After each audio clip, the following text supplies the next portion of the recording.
இந்த ஆராதனைக்கு வந்திருக்கிற உங்கள் அனைவரையும் ஆண்டவரும் இரட்சகருமாகிய இயேசு கிறிஸ்துவின் நாமத்தில் உங்களை வாழ்த்துகிறேன், வரவேற்கிறேன். இந்த நாளிலும் ஆண்டவருடைய வசனத்தை நாம் தியானிப்போம். ரோமருக்கு எழுதினதான நிருபம் 10வது அதிகாரம் 8வது 9வது 10வது வசனங்கள்ல இருந்து நாம் இந்த காலங்களிலே தியானிப்போமாக. ரோமர் 10வது அதிகாரம் 8, 9, 10 வசனங்கள். இந்த வார்த்தை உனக்கு சமீபமாய் உன் வாயிலும் உன் இருதயத்திலும் இருக்கிறது என்றும் சொல்லுகிறது. இந்த வார்த்தை நாங்கள் பிரசங்கிக்கிற விசுவாசத்தின் வார்த்தையே. என்னவென்றால், கர்த்தராகிய இயேசுவை நீ உன் வாயினாலே அறிக்கையிட்டு தேவன் அவரை மரித்தோரிலிருந்து எழுப்பினார் என்று உன் இருதயத்திலே விசுவாசித்தால் இரட்சிக்கப்படுவாய். நீதி உண்டாக இருதயத்திலே விசுவாசிக்கப்படும், இரட்சிப்பு உண்டாக வாயினாலே அறிக்கை பண்ணப்படும். கர்த்தருக்கு ஸ்தோத்திரம். இந்த வார்த்தை நாங்கள் பிரசங்கிக்கிற விசுவாசத்தின் வார்த்தை. இந்த வார்த்தை நாங்கள் பிரசங்கிக்கிற விசுவாசத்தின் வார்த்தை. எந்த வார்த்தையை அப்போஸ்தலனாகிய பவுல் பிரசங்கித்தாரோ அந்த வார்த்தையை விசுவாசத்தின் வார்த்தை என்று பவுல் இங்கே குறிப்பிடுகிறார். விசுவாசத்தின் வார்த்தை இயேசு கிறிஸ்துவை பற்றிய வார்த்தை தான் விசுவாசத்தினுடைய வார்த்தை. கர்த்தருக்கு ஸ்தோத்திரம். இந்த வசனத்தை அப்போஸ்தலனாகிய பவுல் உபாகம புத்தகத்தில் 30வது அதிகாரம் 12வது வசனத்திலிருந்து 14வது வசனத்தில் வரைக்கும் உள்ள அந்த வசனங்களை இங்கே மேற்கோள் காட்டுகிறார். உபாகமம் 30வது அதிகாரம் 11லிருந்து நான் வாசிக்கிறேன். நான் இன்று உனக்கு விதிக்கிற கட்டளை உனக்கு மறைபொருளும் அல்ல, அது உனக்கு தூரமானதும் அல்ல.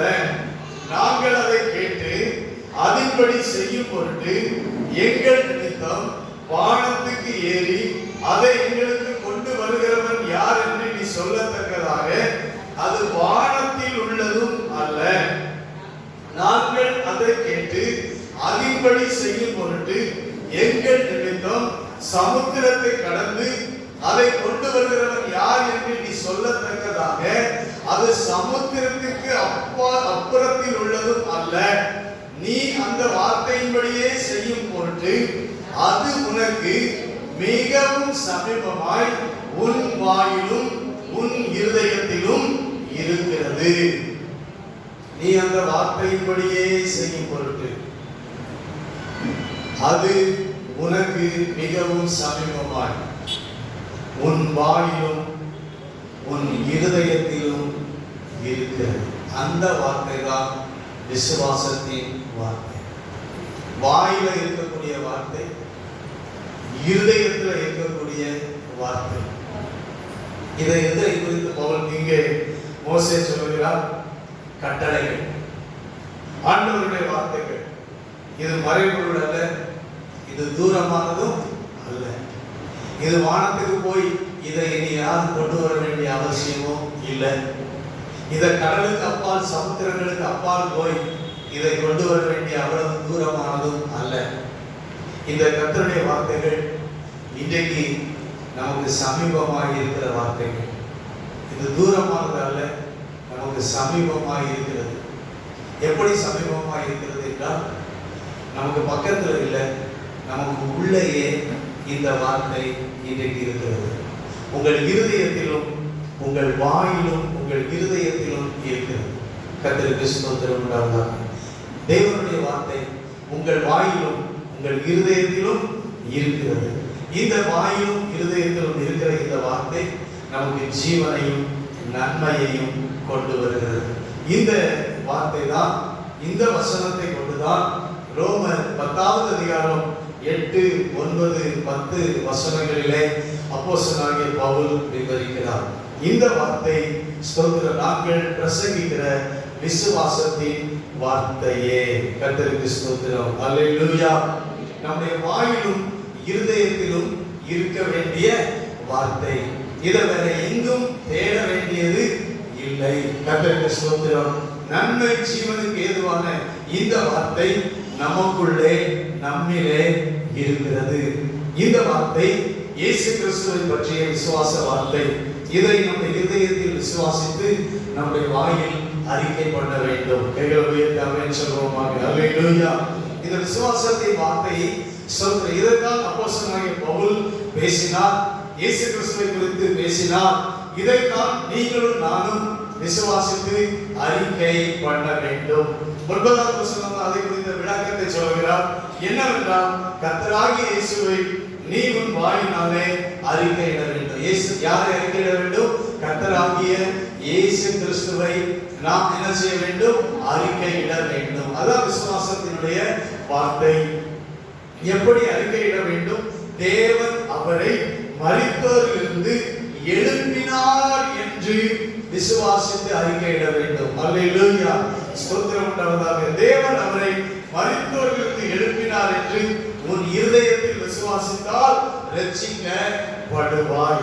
நீதி உண்டாக இருதயத்தில் விசுவாசிக்கப்படும், ரட்சிப்பு உண்டாக வாயினாலே அறிக்கை பண்ணப்படும். இந்த வசனம் நம்முடைய வாழ்க்கையில ஒரு நாள் வந்தது.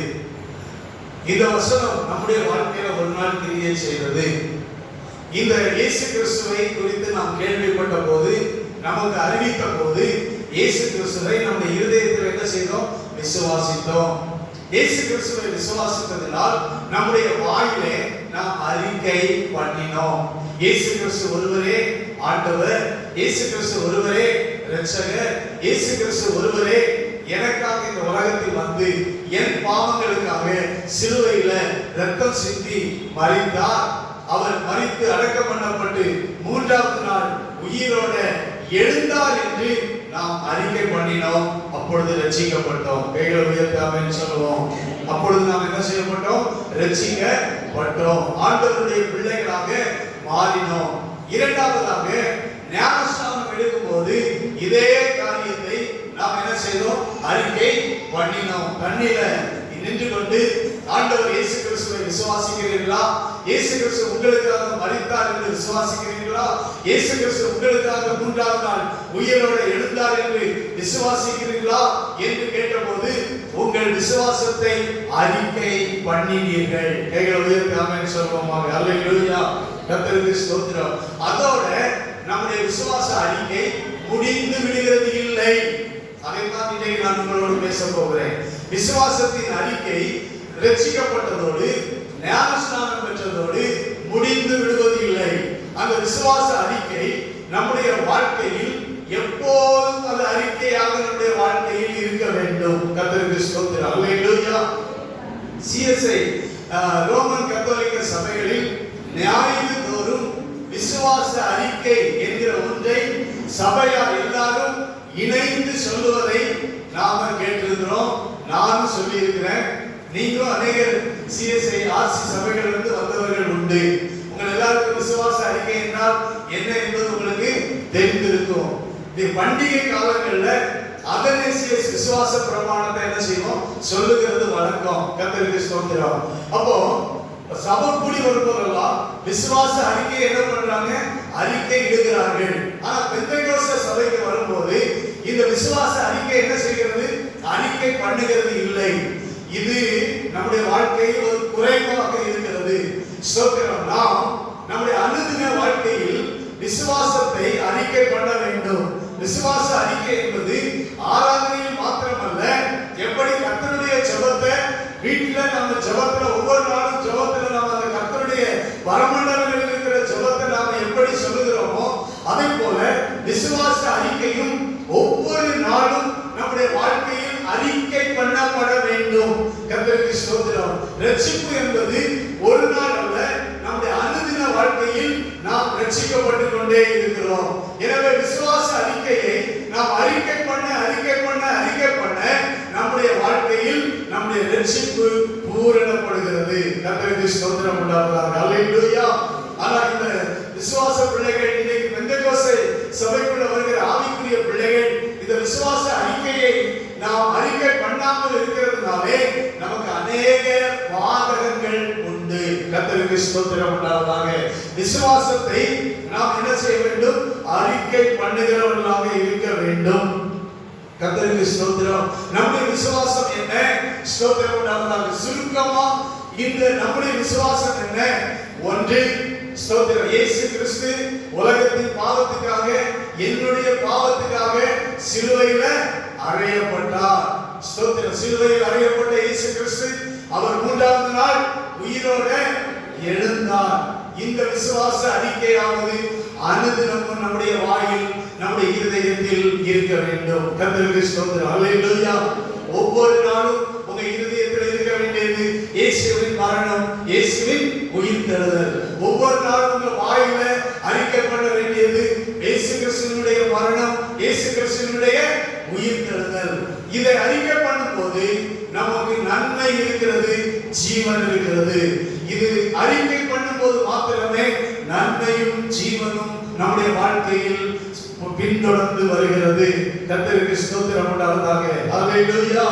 கர்த்தருக்கு ஸ்தோத்திரம். அருமையான தேவனுடைய பிள்ளைகளே, ஆதி சபை இந்த விசுவாச அறிக்கையை ஒவ்வொரு இடங்களிலும் சொல்ல மறக்கவில்லை, ஒவ்வொரு ஜெபத்திலும் சொல்ல மறக்கவில்லை, ஒவ்வொரு கூடுகையிலும் சொல்ல மறக்கவில்லை. ஆதி சபை அப்போஸ்தலர் நடவடிக்கைகளின் புத்தகம் 2வது அதிகாரத்தில் ஸ்தோத்திரம் உண்டாவதாக, ரட்சிக்கப்பட்ட போது அல்ல, ஜெபம் பண்ணின போது அல்ல, பரிசுத்த ஆவி சபையில ஊற்றப்பட்ட போது அவர்கள் விசுவாசத்தை அறிக்கை பண்ணினார்கள். 12 பேரும் எழுந்து நின்று அந்த 3000 பேருக்கு முன்பாக விசுவாசத்தை அறிக்கை பண்ணினார்கள். அப்போஸ்தலர் 2:14 வாசிக்கிறோம். பேதுரு 11 கூட நின்று உரத்த சத்தமாய் அறிக்கை பண்ணுகிறார். 23வது 24வது வசனத்துல அவர் சொல்லுகிற அறிக்கை என்ன? அப்படி இருந்தும் தேவன் நிர்ணயித்திருந்த ஆலோசனைப்படியையும் அவருடைய முன்னறிவின்படியையும் அவர் ஒப்பு கொடுக்கப்பட்ட அந்த இயேசுவை நீங்கள் பிடித்து அக்கிரமக்காரருடைய கைகளினாலே சிலுவையில் ஆணி அடித்து கொலை செய்தீர்கள். தேவன் அவருடைய மரண உபாதிகளின் கட்டை அவிழ்த்து அவரை எழுப்பினார். அவர் மரணத்தினால் கட்டப்பட்டிருக்க கூடாது இருந்தது. கர்த்தருக்கு ஸ்தோத்திரம். இதுதான் விசுவாசத்தின் செய்தி. நாங்கள் பிரசங்கிக்கிற விசுவாசத்தின் வார்த்தை. கர்த்தருக்கு ஸ்தோத்திரம். ஆமென். 12 அப்போஸ்தலர்களும் பிரசங்கித்தது எதை? விசுவாசத்தின் வார்த்தையை பிரசங்கித்தார்கள். என்ன விசுவாசத்தின் வார்த்தை? இயேசுவை சிலுவையில் ஆணி அடித்து கொலை செய்தீர்கள், தேவன் அவரை உயிரோட எழுப்பினார். இதுதான் விசுவாசத்தின் வார்த்தை. இதைத்தான் அவர்கள் பிரசங்கம் பண்ணினார்கள். இப்படி பிரசங்கம் பண்ணின போது ஸ்தோத்திரம் 36 37 வசனங்களிலே, ஆகையால் நீங்கள் சிலுவையில் அறைந்த இந்த இயேசுவையே தேவன் ஆண்டவரும் இரட்சகரும் கிறிஸ்துவும் ஆக்கினார் என்று இஸ்ரவேல் குடும்பத்தார் யாவரும் நிச்சயமாய் அறியக்கடவர்கள் என்றான். இதை அவர்கள் கேட்டபோது இருதயத்திலே குத்தப்பட்டவர்களாகி என்ன செய்ய வேண்டும் என்று கேட்டார்கள். என்ன வார்த்தை? அவங்க இருதயத்தை குத்துச்சு. விசுவாசத்தின் வார்த்தை, இயேசு கிறிஸ்துவை குறித்ததான அந்த விசுவாசத்தின் வார்த்தை அவர்கள் இருதயத்தை குத்தினது. என்ன செய்ய வேண்டும் என்று கேட்க வைத்தது. அவர்கள் விசுவாச இருதயத்துக்குள் அந்த வார்த்தை போனது. அவர்கள் என்ன செய்ய வேண்டும் என்று கேட்க வைத்தது.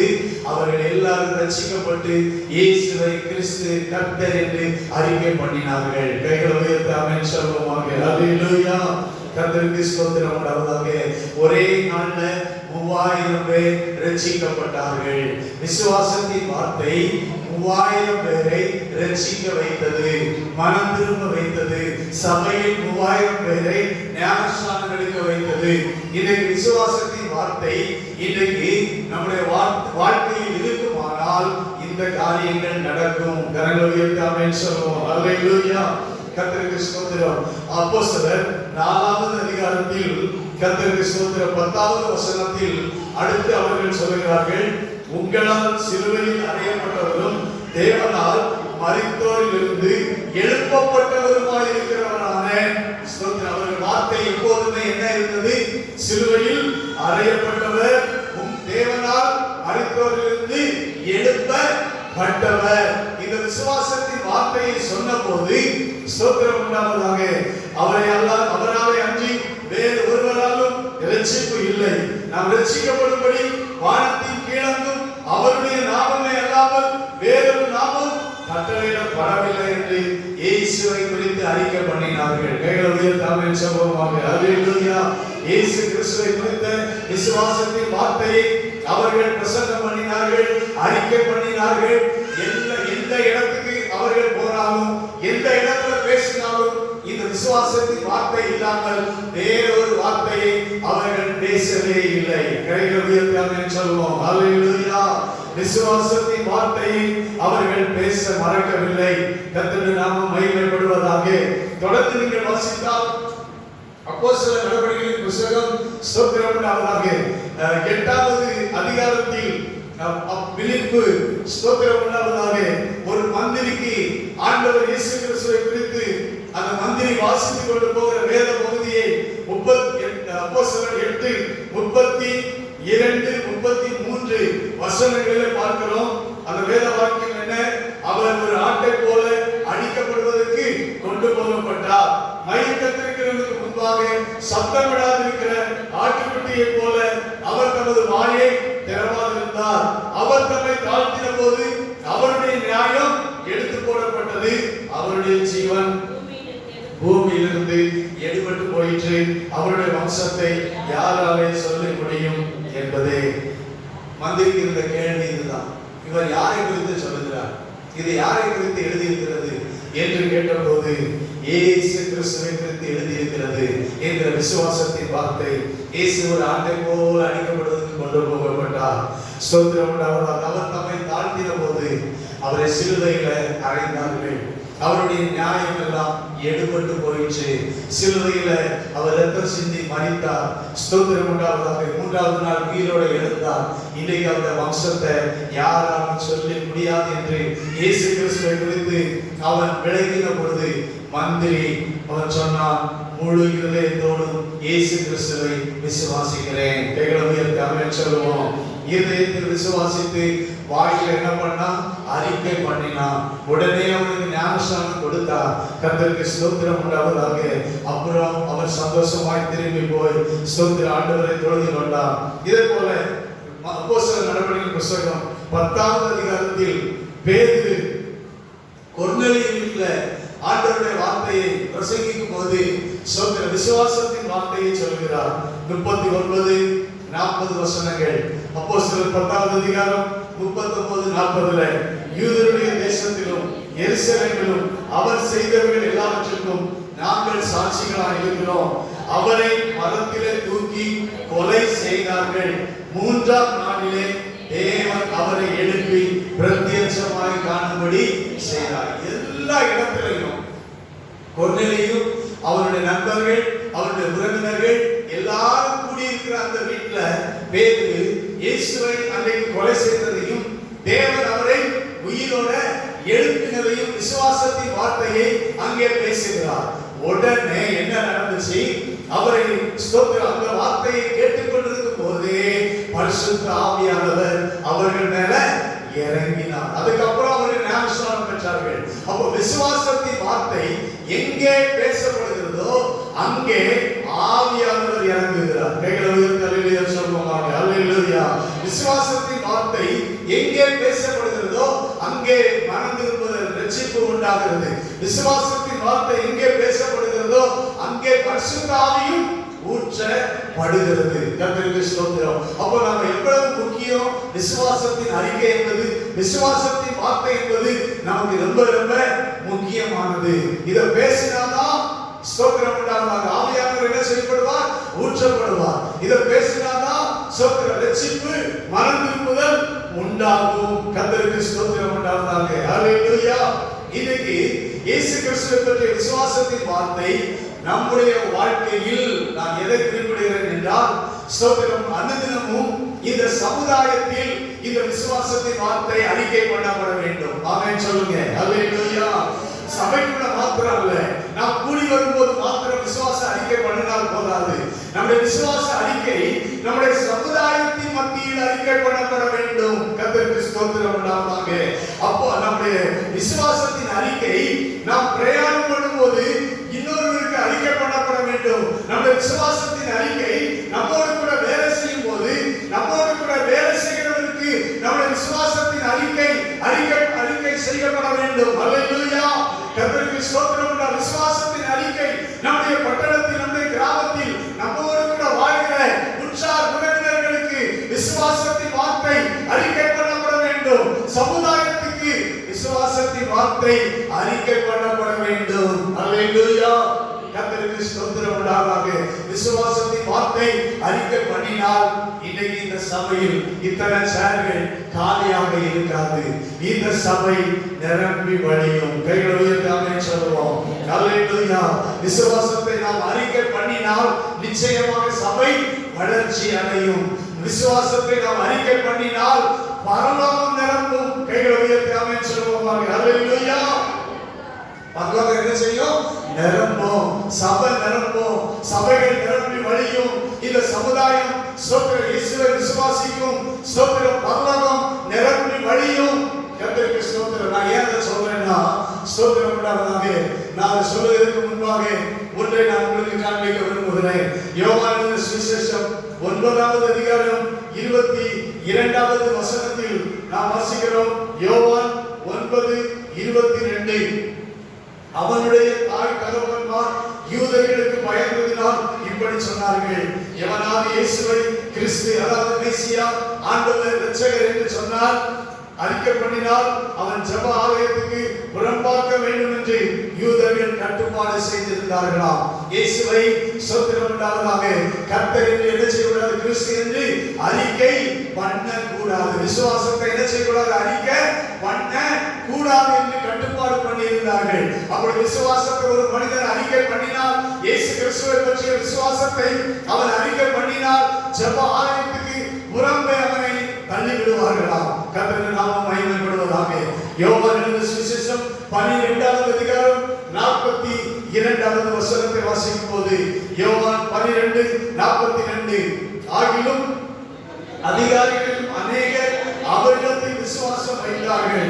அப்படி இருந்தும் ஜெப ஆலயத்துக்கு புறம்பாக்கப்படாதபடி பரிசேயர் நிமித்தம் அதை அறிக்கை பண்ணாது இருந்தார்கள் என்று வேதம் சொல்லுகிறது. அநேக அதிகாரிகள் இயேசு கிறிஸ்துவை விசுவாசித்தார்கள். ஆனால் அவர்கள் அதை என்ன செய்யவில்லை? அறிக்கை பண்ணவில்லையாம். கர்த்தருக்கு ஸ்தோத்திரம். ஏன்னா பரிசேயருக்கு பயந்தார்கள். அறிக்கை பண்ணினாதான் என்ன உண்டாகும்? ரட்சிப்பு உண்டாகும். இன்னைக்கு ஒரு தவறான காரியம் உலகத்துல இருக்கிறது. நீ இயேசுவை ஏற்றுக்கொள், ஆனால் நீ யாருக்கும் என்ன செய்ய வேண்டாம்? அறிக்கை பண்ண வேண்டாம் என்கிற ஒரு தவறான காரியம் சொல்லப்படுகிறது. அநேகர் இயேசுவை விசுவாசிக்கிறார்கள். அதிகாரத்தில் இருக்கிறவர்கள் அநேகர் இயேசுவை விசுவாசிக்கிறார்கள். ஆனால் அவர்கள் இயேசுவை நான் விசுவாசிக்கிறேன், இயேசு எனக்காக சிலுவையில் மரித்தார், 3ஆம் நாள் உயிரோடு எழுந்தார் என்று மற்றவர்களுக்கு அறிக்கை பண்ணுவதற்கு பயப்படுகிறார்கள். ஏனென்றால் அவர்கள் வேலை போயிடும். அப்படித்தானே? அவர்களுடைய வேலை போயிடும் பயப்படுறாங்க. ஸ்தோத்திரம். அல்லது வீடுகளில் இருந்து தனக்கு தானே ஆராதனை செய்து கொள்கிறார்கள். கர்த்தருக்கு ஸ்தோத்திரம். வெளியே போய் அறிக்கை பண்ணுவதற்கு அவர்களுக்கு மனம் இல்லை. வீட்டுக்குள்ள உட்கார்ந்து ஆராதனை செய்து கொள்கிறார்கள். பிரியமான தேவனுடைய பிள்ளைகளே, இயேசுவை விசுவாசித்தால் நாம் அறிக்கை பண்ண வேண்டும். விசுவாசத்தின் வார்த்தை ஸ்தோத்திரம். நாங்கள் பிரசங்கிக்கிறது விசுவாசத்தின் வார்த்தையே. ஸ்தோத்திரம் உண்டாவதாக. ஒவ்வொரு தேவ பிள்ளைகளும் விசுவாசத்தின் வார்த்தையை அறிக்கை பண்ண வேண்டும். விசுவாசித்தால். அல்லேலூயா. கர்த்தருக்கு ஸ்தோத்திரம் உண்டாவதாக. அப்போஸ்தலர் நடவடிக்கைகளின் புத்தகம் 19வது அதிகாரம் 18வது வசனம். அப்போஸ்தலர் 19:18. விசுவாசித்தவர்களில் அநேகர் வந்து தங்கள் செய்கைகளை வெளிப்படுத்தி அறிக்கை இட்டார்கள். விசுவாசித்தவர்களில் அநேகர் வந்து தங்கள் செய்கைகளை வெளிப்படுத்தி அறிக்கையிட்டார்கள். நாம் ஸ்தோத்திரம். மந்திரவாதி இருந்தாங்க எபேசுல, மந்திரவாதி இயேசுவை விசுவாசித்தாங்க. இருதயத்துல விசுவாசித்தவங்க என்ன பண்ணாங்க? தங்கள் செய்கைகளை வெளிப்படுத்தினாங்க. நான் மந்திரவாதியா இருந்தேன். ஆனா இயேசு கிறிஸ்து ஒருவர் எனக்காக சிலுவையில் மரித்தவர், அவர் 3ஆம் நாள் உயிரோட எழுந்தவர், அவரை நான் விசுவாசிக்கிறேன். அதனால என் மந்திர புஸ்தகங்களை எல்லாம் இந்த தீயில எரிக்கிறேன். இயேசு கிறிஸ்து ஒருவர் தான் ஆண்டவர் இரட்சகர் என்று நான் விசுவாசிக்கிறேன் என்று செய்கைகளை வெளிப்படுத்தினாங்க, அறிக்கையிட்டாங்க. அதனால என்ன நடந்ததா? 20ஆம் வசனத்தில் வாசிக்கிறோம், இவ்வளவு பலமாய் கர்த்தருடைய வசனம் விருத்தி அடைந்து மேற்கொண்டது. எங்கே விசுவாசத்தின் அறிக்கை இருக்கிறதோ அங்கே கர்த்தருடைய வசனம் விருத்தி அடையுமாம். கைகளை உயர்த்தி அல்லேலூயா சொல்வோமாக. அல்லேலூயா, கர்த்தருக்கு ஸ்தோத்திரம். இன்றைக்கு சபை இந்த விசுவாசத்தின் அறிக்கையை மறந்திருக்கிறது. இந்த விசுவாசத்தின் அறிக்கையை நம்முடைய அனுதின வாழ்க்கையில் நாம் அறிக்கை பண்ண வேண்டுகிறவர்களா இருக்கிறோம். ஒரு பஸ்ல பிரயாணம் பண்ணுகிறோம் என்றால் என்ன செய்யணும்? கூட வந்து ஒருத்தர் பேசிக்கொண்டே இருக்கிறார், நம்மோடு அவர் சம்பாஷணை பண்ணுகிறார். எங்கே உங்க ஊர் என்ன, நீங்க என்ன செய்வீங்கன்னு பேசுறாருன்னா நீங்க உங்க விசுவாசத்தை அறிக்கையிடாம அந்த இடத்தை விட்டு நகரக்கூடாது. கையில சொல்லுங்க. அல்லேலூயா. உங்க விசுவாசத்தவர்களுக்கு என்ன செய்யணும்? அறிக்கையிடணும். நான் இயேசுவை விசுவாசிக்கிறவன். அல்லேலூயா, கர்த்தருக்கு ஸ்தோத்திரம். வேலையில் அறிக்கையிடணும், சமுதாயத்தில் அறிக்கையிடணும், சொந்த பந்தத்தில் அறிக்கையிடணும். அநேகர் என்ன பண்றாங்க? இதை போலவே சொந்த பந்தத்துக்கு தெரிஞ்சிட்டா, சர்ச்சைக்கு போறது தெரிஞ்சிட்டா, நான் விசுவாசத்தை அறிக்கையிடுறது தெரிஞ்சிட்டா ஊரை விட்டு என்ன பண்ணிடுவாங்க? எங்க சமுதாயம் என்ன மதிக்காது, என் சொந்த பந்தம் என்ன மதிக்காது என்று சொல்லி அறிக்கையிடுகிறதுக்கு மறுக்கிறார்கள். வேதம் சொல்லுகிறது, விசுவாசத்தை அறிக்கையிட்டு செய்கைகளை வெளிப்படுத்தி அறிக்கையிட்டார்கள்.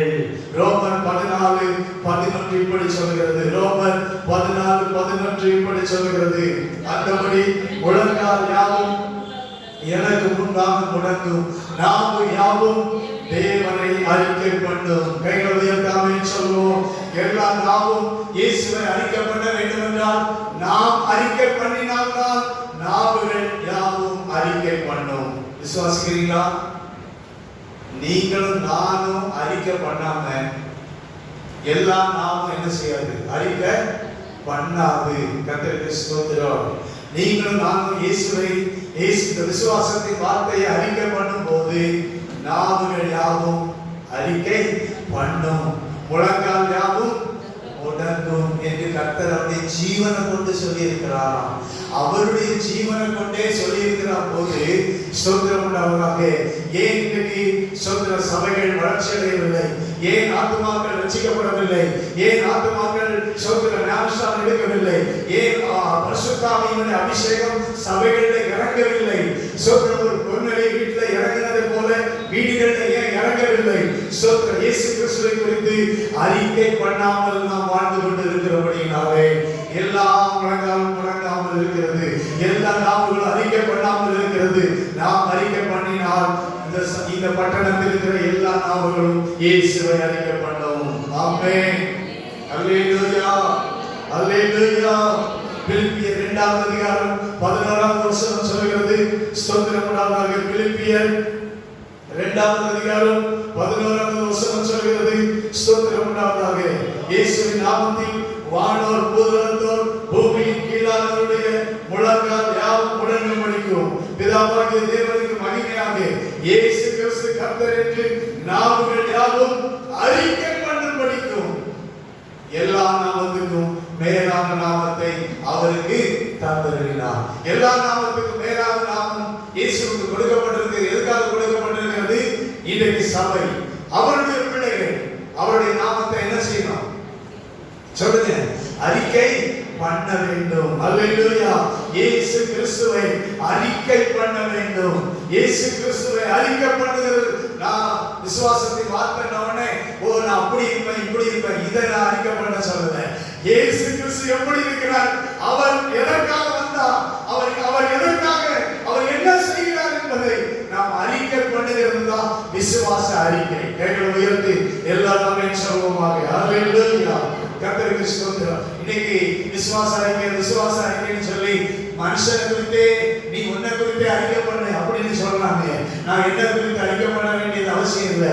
இயேசு கிறிஸ்துவை குறித்து நான் அறிக்கை பண்ணினேன் என்றால் எல்லா நாளும் இயேசு கிறிஸ்துவை குறித்து ஒரு நாள் அறிக்கை பண்ணோம். கர்த்தருடைய நாமம் மகிமைப்படுவதாக. அல்லேலூயா.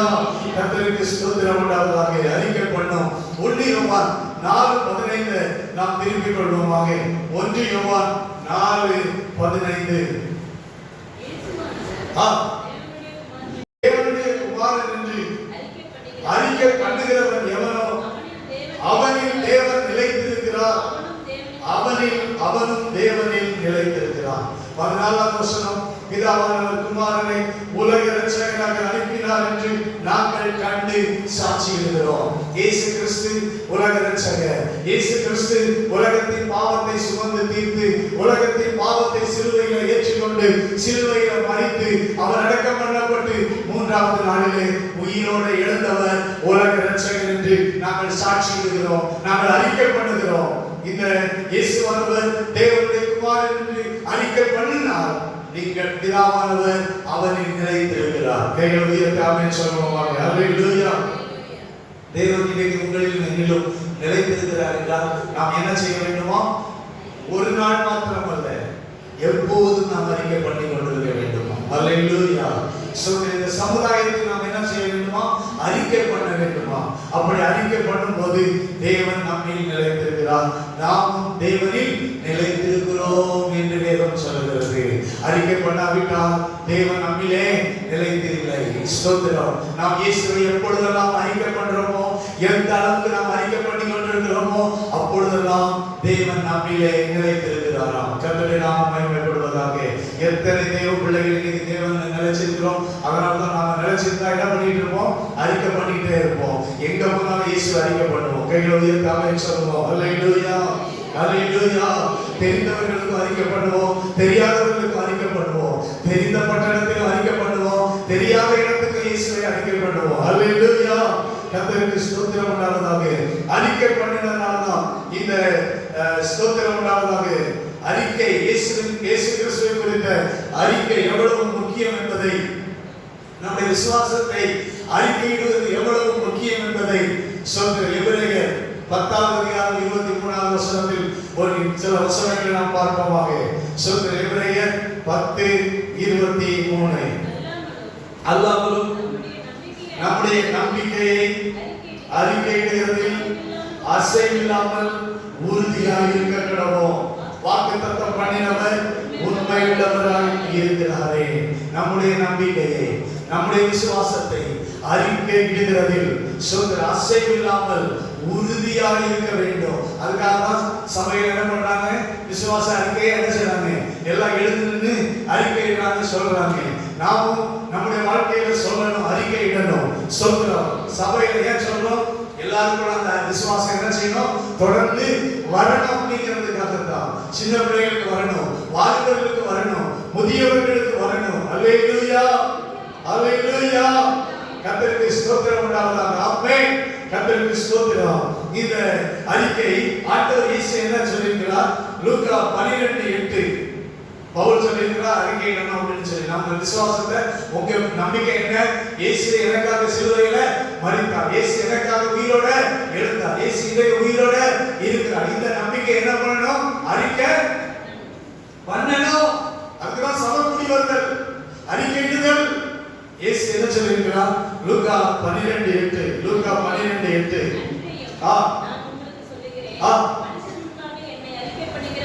மனுஷன் முன்பாக என்னை அறிக்கை பண்ணுகிறவன் எவனோ அவனை மனுஷகுமாரனும் தேவதூதர்களுக்கு முன்பாக அறிக்கை பண்ணுவேன் என்று ஆண்டவர் இயேசு சொல்லியிருக்கிறார். மத்தேயு 10:32 மத்தேயு 10ஆம் அதிகாரம் 32ஆவது வசனத்தில் நாம் வாசிக்கிறோம். மத்தேயு 10:32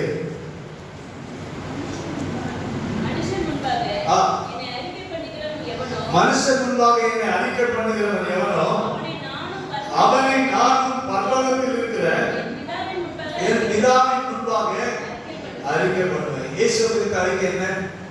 என்ன குறித்து அறிக்கை பண்ணுகிறவன் எவனோ அவனை நானும் என்ன செய்வேன்? என் பிதாவின் முன்பாக அறிக்கை பண்ணுவேன் அப்படிங்கிறார். எதை அறிக்கை பண்ணணும்? எதை அறிக்கை பண்ணணும்? இயேசு குறித்து எப்படி அறிக்கை பண்ணணும்? இயேசுவை பற்றி எப்படி அறிக்கை பண்ணணும்? இயேசுவின் மரணம், இயேசுவின் உயிர்த்தெழுதல். கர்த்தருக்கு ஸ்தோத்திரம் உண்டாவதாக. இயேசு கிறிஸ்துவினுடைய மரணத்தையும் உயிர்த்தெழுதலையும் ஸ்தோத்திரம் அறிக்கை பண்ணும்போது ஆண்டவர் நம்மையும் பரலோகத்தில் என்ன செய்வாரா?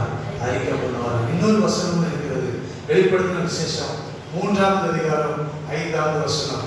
வெளிப்படுத்தல் 3:5.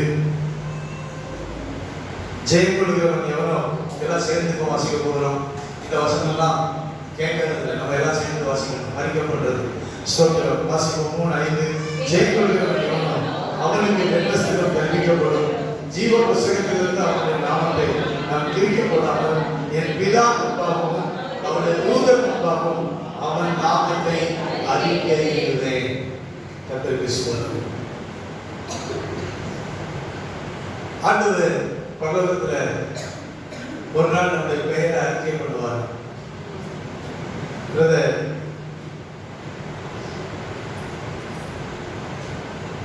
சிவமணி அப்படின்னு சொல்லி பரலோகத்துல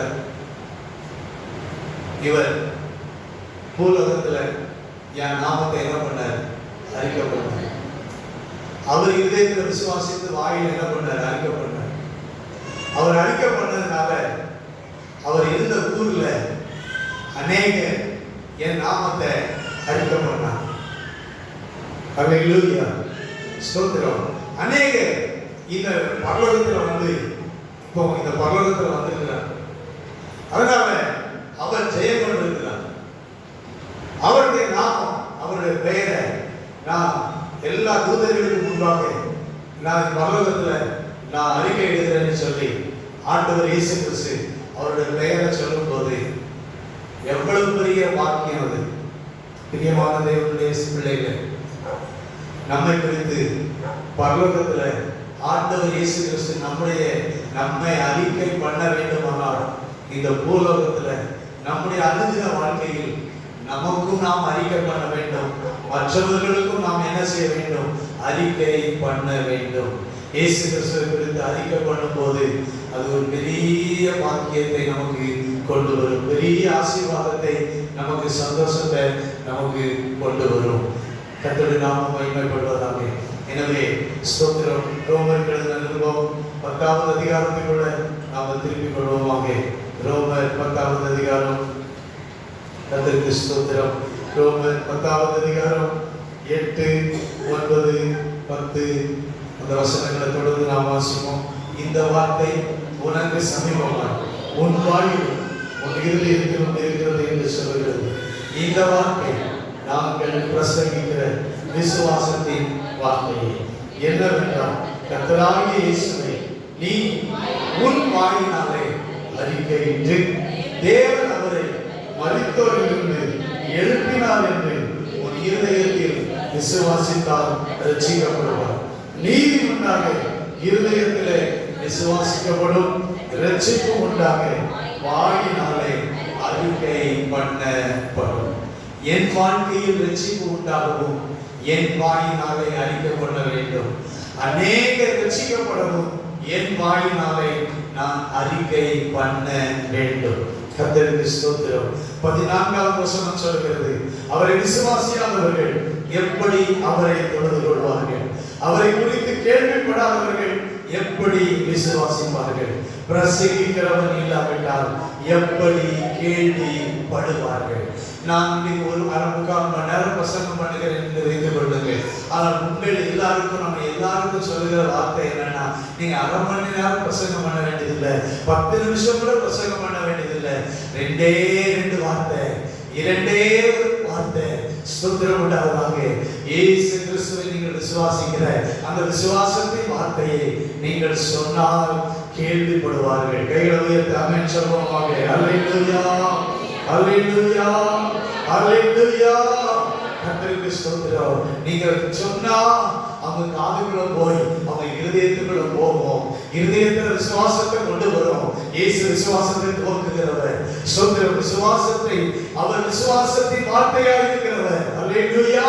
அந்த விசுவாசத்தின் வார்த்தை அவர்களுக்குள்ள ரட்சிப்பை உண்டாக்கி அவர்கள் வாயிலிருந்தும் இயேசுவை விசுவாசிக்கிறேன் என்று சொல்ல வைக்கும். அநேகருக்கு இயேசுவை விசுவாசியுங்கள் என்று சொல்ல வைக்கும். கைகளை உயர்த்தி ஆமென் சொல்லுவோம். அல்லேலூயா. கர்த்தருக்கு ஸ்தோத்திரம் உண்டாவதாக. பிரசங்கிக்கிறவன் இல்லாவிட்டால் எப்படி கேள்விப்படுவார்கள்? நாம் தான் பிரசங்கிக்கிறவர்கள். நாம் பிரசங்கிக்கிற வார்த்தை விசுவாசத்தின் வார்த்தையாக இருக்க வேண்டும். அல்லேலூயா. இன்னைக்கு இந்த விசுவாசத்தின் வார்த்தைகள் ஒருவர் தென்கொரியாவில் பாலியல் சொல்லுவார். அவரை கேட்டா சொல்லுவாராம், இந்த சர்ச்சை இப்படி வளர்ந்ததுக்கு காரணம் என்ன தெரியுமா? ஒவ்வொரு பிரசங்கத்திலையும் நான் இயேசு கிறிஸ்துவின் மரணத்தை குறித்தும் இயேசு கிறிஸ்துவின் உயிர்த்தெழுதலை குறித்தும் நான் சொல்லாமல் இருப்பதே இல்லை அப்படின்னு சொன்னாராம். கர்த்தருக்கு ஸ்தோத்திரம். அப்படி சொன்னதுனாலதான் இந்த சபையில இப்படிப்பட்ட வளர்ச்சி வந்திருக்கிறது. நான் சொன்னதை போல என் ஜனங்களும் இயேசு கிறிஸ்துவின் மரணத்தை குறித்தும் இயேசு கிறிஸ்துவின் உயிர்த்தெழுதலை குறித்தும் அவர்கள் அறிக்கை பண்ணினார்கள். இந்த சபை உலகத்தில் பெரிய சபையாக வாழ்ந்தது, பரலோகத்தை நிரம்பி இருக்கிறது என்று சொன்னாராம். கைகளை உயர்த்தி அல்லேலூயா சொல்லுவாங்க. அல்லேலூயா, அல்லேலூயா, ஸ்தோத்திரம். நாம் விசுவாசத்தின் வார்த்தையை பேசுவோமானால், இயேசு கிறிஸ்துவை நாம் அறிக்கை பண்ணுவோமானால், ஸ்தோத்திரம் உண்டாவதாக. அநேக எல்லாரும் கேள்விப்படுவார்கள். எல்லாரும் பரலோகத்தில் அவர் பரலோகத்தின் தேவன் இயேசு கிறிஸ்துவை அறிக்கை பண்ணுவார்கள். எல்லாரும் பரலோகத்தை வந்து நிரப்புவார்கள். நம்முடைய படலூர் பட்டணம், நம்முடைய இந்திய தேசம், நம்முடைய அனைத்து கிராமங்கள் பரலோகத்தை நிரப்ப வேண்டுமா? அப்படியானால் நாம் இயேசுவை அறிக்கை பண்ண வேண்டும். அல்லேலூயா. கர்த்தருக்கு ஸ்தோத்திரம் உண்டாவதாக. இந்த விசுவாசம் கேள்வினாலே வரும். கேள்வி தேவனுடைய வசனத்தினாலே வரும். அவருடைய வசனத்தை நாம் ஸ்தோத்திரம் உண்டாவதாக. நாம் எதை சொல்லுகிறோம்? நம்முடைய விசுவாசத்தின் வார்த்தை தேவனுடைய வசனம். கைகளை உயர்த்தி ஆமென் சொல்லுவோமாக. அல்லேலூயா. தேவனுடைய வார்த்தையை ஸ்தோத்திரம். இது தேவன் பரலோகத்திலிருந்து இந்த பூமிக்கு கொண்டு வந்த வார்த்தை. கைகளை உயர்த்தி அல்லேலூயா சொல்லுவோம். இனி பரலோகத்திலிருந்து அங்க போய் தேட வேண்டியதில்லை. இயேசு கிறிஸ்து பரலோகத்திலிருந்து இந்த பூமிக்கு வந்தா அவரே வார்த்தை. கைகளை உயர்த்தி ஆமென் சொல்லுவோமாக. அல்லேலூயா. இது மறைப்பொருள் அல்ல. அன்னைக்கு மறைப்பொருளாக இருந்தது. இன்னைக்கு இயேசு இந்த உலகத்துக்கு வந்தா அது மறைப்பொருள் அல்ல, வெளிப்பட்ட வார்த்தை. கைகளை உயர்த்தி ஆமென் சொல்லுவோமாக. அல்லேலூயா. வெளிப்பட்ட இயேசு கிறிஸ்து இந்த உலகத்தில் அவர் வார்த்தையாய் இருந்தவர், சொற்ற மறைவாய் இருந்தவர், சொற்ற காணக்கூடாதவராய் இருந்தவர், காணக்கூடியவராய் இயேசு கிறிஸ்துவாய் நம் மத்தியிலே இந்த உலகத்திலே வாழ்ந்து காட்டினவர். இந்த உலகத்தில் சிலுவையில் அவரை அறைந்தார்கள். ஆனால் இயேசு சொன்னார், நீங்கள் என்னை சிலுவையில் அறைவார்கள், நான் மூன்றாவது நாளிலே உயிரோட எழுந்திருப்பேன் என்று சொன்னார். அவரை கல்லறையில் வைத்தார்கள். மறுபடியும் கல்லறையில் போய் தேடினார்கள். ஆனால் அவர் கல்லறையில் இல்லை. இயேசு உயிர்த்தெழுந்தார். கைகளை உயர்த்தி ஆமென் சொல்லுவோமாக. இயேசு கிறிஸ்து உயிரோடு இருக்கிறார். மரித்தேன், ஆனாலும் சதா காலங்களிலும் உயிருள்ளவராய் இருக்கிறேன். ஸ்தோத்திரம் உண்டாவதாக. இந்த விசுவாசத்தின் வார்த்தையை நீங்கள் சொன்னால் ஸ்தோத்திரம் உண்டாவதாக. நீங்கள் ஆசீர்வதிக்கப்படுவீர்கள். உங்களுக்கு பரலோகம் உங்களுக்குரிய கனத்தை கொடுக்கும். பரலோகத்தில் உங்கள் மூலம் திரளான கூட்டம் பரலோகத்தின் தேவனுக்கு உரியவர்களாக மாறுவார்கள். இன்னைக்கு நீங்கள் நாமும் இந்த வார்த்தையை நாம் ஸ்தோத்திரம் உண்டாவதாக. ஸ்தோத்திரம். ஒவ்வொரு இடத்திலும் இயேசுவை குறித்து பேசுங்கள். அல்லேலூயா. இயேசு கிறிஸ்துவின் மரணத்தை குறித்து பேசுங்கள். இயேசு கிறிஸ்துவின் உயிர்த்தெழுதலை குறித்து பேசுங்கள். மரணம் என்று ஒன்று இருந்தால் மரணத்தோடு மனிதன் முடிவதில்லை. மரணத்தை ஜெயித்தவர் இயேசு கிறிஸ்து என்று இயேசுவின் உயிர்த்தெழுதலை குறித்து மரணம் எதற்காக? உங்கள் பாவத்தை சுமப்பதற்காக, உங்கள் பாவத்தை ஏற்றுக்கொள்வதற்காக. உங்கள் பாவத்தை இயேசு கிறிஸ்து சிலுவையில் ஏற்றுக்கொண்டு விட்டார். அவர் சிலுவையில் எல்லாவற்றையும் சுமந்து விட்டார் என்று அந்த விசுவாசத்தின் வார்த்தையை நீங்கள் அறிக்கை பண்ணும்போது இந்த சமுதாயம் மாறும், பட்டணம் மாறும், நாமும் மாறுவோம். நாமும் கிறிஸ்துவில் நிலைத்திருப்போம். அல்லாவிட்டால் கிறிஸ்துவில் நிலைத்திராத ஒரு வாழ்க்கை தான் நம்முடைய வாழ்க்கையில இருக்கும். எந்த ஒரு கிறிஸ்தவன் கிறிஸ்துவின் குறித்து அறிக்கை பண்ணுகிறாரோ அவர் தான் கிறிஸ்தவன். அல்லேலூயா, அல்லேலூயா. சபையில் இருக்கிற ஒவ்வொருவரும் இந்த நாட்களில் இயேசு கிறிஸ்துவை அறிக்கை பண்ணுவோம். சபை வளர்ச்சிக்குள்ள ஒரு பெரிய வளர்ச்சிக்குள்ள கொண்டு வருவோம். இயேசு கிறிஸ்துவை அறிக்கை பண்ணுங்க, அந்த இடத்துல அற்புதம் நடக்கும். கைகளை தலையில சொல்றோம். இயேசு கிறிஸ்துவின் மரணத்தை உயிர்த்தெழுதலையும் எங்கே சொல்லப்படுகிறதோ அங்கேதான் அற்புதம் உண்டு, அங்கேதான் ரட்சிப்பு உண்டு, அங்கேதான் விடுதலை உண்டு, அங்கேதான் ஆசீர்வாதம் உண்டு. ஆண்டவருடைய வார்த்தை நிறைவேறும், தீர்க்க தரிசனம் நிறைவேறும், கர்த்தர் ஜீவனை கொண்டு சொன்ன வாக்குத்தத்தங்கள் நிறைவேறும். அப்படிப்பட்ட ஆசீர்வாதங்களை நாம் சுதந்திரிக்க கர்த்தர் ஒவ்வொருவரையும் ஆசீர்வதிப்பாராக.